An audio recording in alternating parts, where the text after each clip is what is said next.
గట్టిగా ఒక 1 డెకేడ్ కూడా కాలం మీరు కాంగ్రెస్ పార్టీలో 2017 కదా 17 ఈ 9 ఇయర్స్లో ఎలా తెలుసుకోగలిగారు అది? అదే చెప్తున్నా నర్సింగ్. నేను 2007లో టీడీపీలో జాయిన్ అయినా, 2017లో బయటకు వచ్చాను. నేను ఉన్నది 10 సంవత్సరాలే కదా. అవును. ఈ రోజుకైనా చంద్రబాబు నాయుడు గారు ఆయన దగ్గర ఉన్న సొంత నాయకుల కంటే కూడా నన్ను గౌరవిస్తాడా లేదా? వెళ్ళిపోయినాక కూడా ఎందుకు? నార్మల్గా వెళ్ళిపోయిన తర్వాత ఒక పార్టీని వదిలి ఇంకో పార్టీలకు పోయినా, ఒక నాయకుడిని వదిలి ఇంకొక నాయకుడి దగ్గరికి పోయినా వాళ్ళ మధ్యలో సంబంధాలు సత్సంబంధాలు ఉండగా ఎప్పుడైనా చూసినాం ఈ దేశ రాజకీయాలలో? ఎక్కడైనా కానీ చంద్రబాబు నాయుడు గారికి నేను ఎదురుపడ్డప్పుడు ఆయన కళ్ళల్లో ఏం కనిపిస్తుంది ఒకసారి చూడు. డెఫినెట్గా ప్రేమగా చూస్తారు. నా పట్ల గౌరవం ప్రేమ అనేది ఉంది కదా. That is what my conviction. నేను ఒక నాయకుడితో పనిచేస్తే 100% ఆ నాయకుడితో నిలబడతా. నేను పార్టీని వదిలే రోజు కూడా ఇక్కడ చెప్పలే, విజయవాడకు పోయి చంద్రబాబు నాయుడు గారిని కలిసి, సార్ నాకున్న పరిస్థితి ఇది, మీ వల్ల నాకు పార్టీ వల్ల అన్ని రకాల ఉపయోగము ప్రయోజనం జరిగింది, కానీ నేను అనుకుంటున్న పర్పస్ కానీ ప్రజలు కోరుకుంటున్న లక్ష్యం కానీ ఇక్కడ ఉంటే కుదరదు, కాబట్టి నేను ప్రత్యామ్నాయంగా నేను వెళ్తున్నా అని చెప్పి నేను అక్కడి నుంచి వచ్చిన. నేను ఎప్పుడు కూడా నా రిలేషన్ని నేను స్ట్రెయిన్ చేసుకోలేదు, నా లీడర్కి నేను అబద్ధం చెప్పలే. ఓకే, ఏది ఉన్నా ఉన్నది ఉన్నట్టు మాట్లాడమే నా స్ట్రెంగ్త్.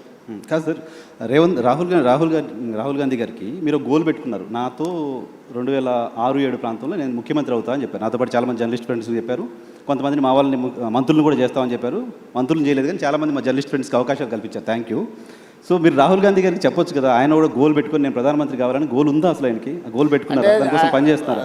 రాహుల్ గాంధీ గారికి చాలాసార్లు చెప్తున్నా, కాంగ్రెస్ని అధికారంలోకి తేవాలనే గోల్ ఉంది ఆయనకు, కానీ ఆయన ప్రధానమంత్రి కావాలనే దాని మీద ఆయన కోరిక లేదు. గోల్ ఉంటేనే కదా దానికోసం.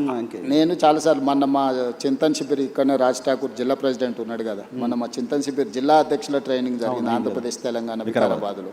నేను లోపల ఏం మాట్లాడినో ఎవరైనా వినుంటారు, నువ్వు అడుగు అంటే నాకు ఆయనకు జరిగిన డిస్కషన్ అంటే థాట్ లోపల ఉన్నప్పుడు కదా దానికోసం చెప్పించి ఒప్పించిన. మొదటిసారి రాహుల్ గాంధీ వచ్చేసారి నేను ప్రధానమంత్రి పదవికి పోటీ పడతాను, నేను బాధ్యత తీసుకుంటా అని చెప్పి మొదటిసారి రాహుల్ గాంధీ గారిని అధికారికంగా ఎస్ అని నేనే అనిపించిన. ఓకే, నేను చెప్పిన క్లియర్గా ప్రజలు ఇప్పుడు ఇప్పుడున్న జనరేషన్, నేను ఆయనకు చెప్తా, ఆయన నీకు చేస్తాడంటే ఎవరు నమ్మడం లేదు, వినడం లేదు. నువ్వేం చేస్తావో, నీ కమిట్మెంట్ ఏంది, నువ్వేం చేయదలుచుకుంటావో నువ్వు డైరెక్ట్గా చెప్పమంటారు. ఇప్పుడున్న పాలిటిక్స్ను నేను స్విగ్గీతో పోలుస్తాను. ఇప్పుడు జనాలు విత్-ఇన్ మినిట్స్ డెలివరీ కావాలని కోరుకుంటున్నారు. పొద్దున ఆర్డర్ ఇస్తే రాత్రికి వచ్చే దాని మీద లేరు జనాలు, కావాలి కొత్త ఆర్డర్ రెడీగా ఉంటారు. సో స్విగ్గీ పాలిటిక్స్లో ఈరోజు నువ్వు ఎట్లా పర్ఫామ్ చేస్తావు అనే దాని మీదనే ఆధారపడి ఉంటుంది.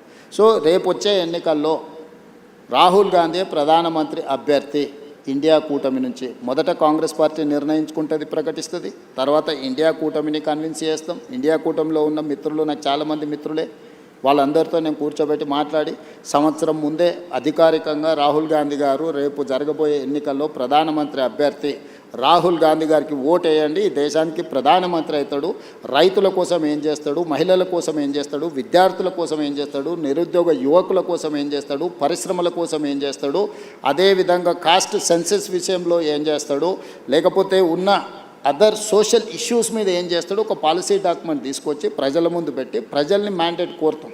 ఓకే సార్, మీరు ఇప్పుడు ఆంధ్రప్రదేశ్లో కాంగ్రెస్ పార్టీ చివరి ముఖ్యమంత్రి, తెలంగాణ వచ్చిన తర్వాత మీరు మొదటి ముఖ్యమంత్రి.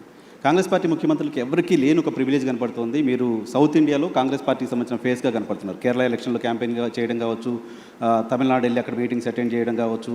సో సిద్ధరామయ్య కంటే కూడా సౌత్ ఇండియాలో ఉన్న కాంగ్రెస్ ముఖ్యమంత్రులు మీరు ఎక్కువ పాపులర్గా కనపడుతున్నారు.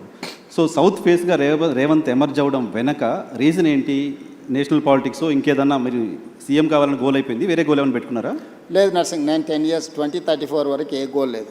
1994లో 2 సార్లు తెలుగుదేశం పార్టీకి అధికారం ఇచ్చారు, 2004 నుంచి 2 సార్లు కాంగ్రెస్ పార్టీకి అధికారం ఇచ్చారు, 2014 నుంచి 2 సార్లు బీఆర్ఎస్కి అధికారం ఇచ్చారు, 2024 నుంచి 2 సార్లు నాకు అధికారం ఇస్తారు ప్రజలు. నాకు స్పష్టత ఉంది. 2034 వరకు ఇక్కడనే ఉంటా, ఈ ప్రజల కోసమే పనిచేస్తా. $1 trillion ఎకానమీని అక్కడికి తీసుకెళ్ళి 2047కి $3 trillion ఎకానమీ ఏదైతే మన నరేంద్ర మోడీ గారి ముందు స్పష్టంగా చెప్పినాం, భారతదేశం $30 trillion ఎకానమీ ఏదైతే వికసిత్ భారత్ 2047 లక్ష్యంగా పెట్టుకున్నారో, ఈరోజు మనము 3% లోపల జనాభా ఉంటే 5% జీడిపి కాంట్రిబ్యూట్ చేస్తున్నాం. రేపు ఇదే జనాభా 10% జీడిపిని దేశానికి కంట్రిబ్యూట్ చేసే ప్రణాళికలు, దానికి రోడ్ మ్యాప్, దానికి భవిష్యత్ ఏ రకమైన విధానాలు తీసుకోవాలనో 2034 వరకు ఇక్కడనే క్షేత్రస్థాయిలో ఉండి ఈ పనులు చేస్తాను. సరే, అది నమ్మకమా? 10 ఏళ్ళు ఇస్తారులే నమ్మకమా? పక్క రాష్ట్రం ఆంధ్రప్రదేశ్లో 5 ఏళ్ళకి ప్రభుత్వం మారింది, డిఎంకే ప్రభుత్వం తమిళనాడులో కూడా 5 ఏళ్ళకి మారింది.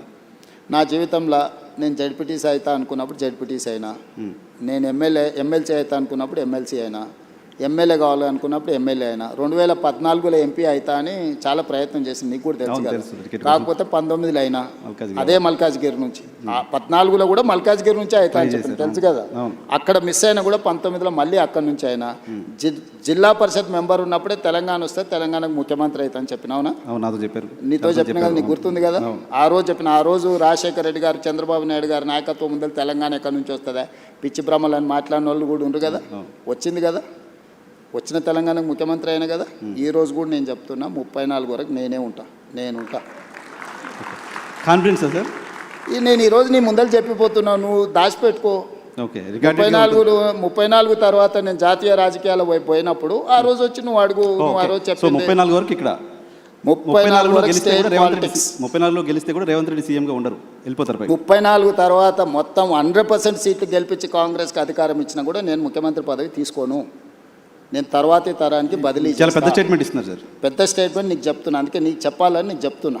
ఓకే, ఎందుకంటే నీకు ముఖ్యమంత్రి అని చెప్పిన రోజు నువ్వు ఆశ్చర్యపోయినావు, అది ఎట్లా సాధ్యం, జిల్లా జడ్పీటీసీ ముఖ్యమంత్రి అవుతాడా అని. ఆశ్చర్యం ఏం పోలే, మేము అనుకున్నాం కదా, మాట్లాడుకున్నాం చాలా సందర్భాల్లో. రోజు ఎవరైనా ఒక జడ్పీటీసీ ఇండిపెండెంట్గా గెలిచి రాష్ట్రం వస్తే నేను ముఖ్యమంత్రి అవుతా అంటే ఎవరైనా నమ్ముతారా? నమ్మరు కదా. సో ఇది నోట్ చేసి పెట్టుకోవచ్చు. 34 తర్వాత రేవంత్ రెడ్డి తెలంగాణ. నేను ఈరోజు మాట్లాడే ప్రతి మాట నువ్వు దాచిపెట్టుకో నీ లైబ్రరీలో, నీకు అవసరమైనప్పుడల్లా చూసుకో. ఓకే, నేను ఈరోజు చెప్తున్నా 34 వరకు నేను ముఖ్యమంత్రిగా. 34 తర్వాత పార్టీ ఎవరిని చేస్తే వాళ్ళని ముఖ్యమంత్రిని చేస్తాను, నేను గాను. అవకాశం ఇస్తే కూడా మీరు నేను తీసుకోను, నాకు చాలా, నాకు తెలుసు నా లైఫ్. దేశం చాలా విశాలంగా ఉంది, దేశానికి కూడా సేవలు అందిస్తా. జాతీయ స్థాయిలో నేను నా అనుభవాన్ని దేశం కోసం పంచుతా. నాకు దేశం పట్ల భక్తి ఉంది. నేను ముందే మన మోడీ గారి ముందర చెప్పిన, పైలా దేశ్ దూసరా జనతా తీసరా దల్, అంటే మొదట దేశము, తర్వాత ప్రజలు, తర్వాత పార్టీ, తర్వాత నేను. సో నాకు ఒక స్పష్టత ఉంది, ఈ స్పష్టతలోనే ఇక్కడి వరకు వచ్చిన. సో మీరు నాకు 2006లో జడ్పీటీసీగా ఉన్నప్పుడు ముఖ్యమంత్రి అవుతా అని చెప్పారు.